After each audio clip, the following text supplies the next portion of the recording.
Hey guys, so in this video, I'm just going to make a real quick tutorial.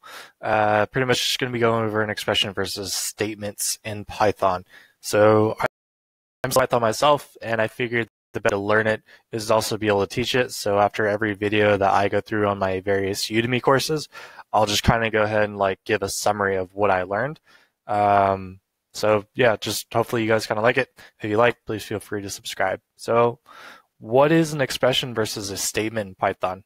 Um, well, let's go ahead and let's actually create a variable like IQ equals 100, and then we'll just go ahead and say equals 100 divided by 4, or 4. So what the IQ is, it's a variable, obviously, but with regards to the difference between an expression versus a statement, an expression produces a value. So this right here, 100 divided by 4, that produces a value of 25. Now, when it comes to statements, it'll be an entire line of code that performs an action.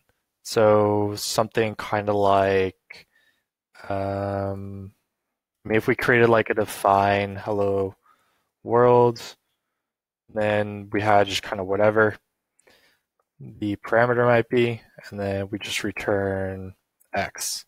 So what this is right here, this would be a statement.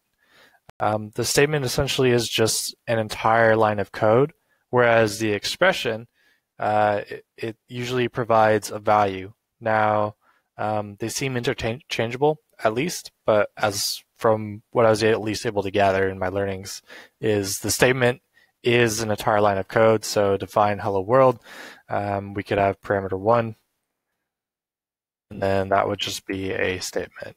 So hopefully this was just kind of somewhat educational. I'm just kind of busting these videos out too because I really want to get my YouTube channel going, and I want to get comfortable with speaking and also being able to teach that which I am practicing, as you might see in my other videos. So yeah, so I'll just kind of edit right here. Thanks for watching, and I'll see you in the next video. Thanks.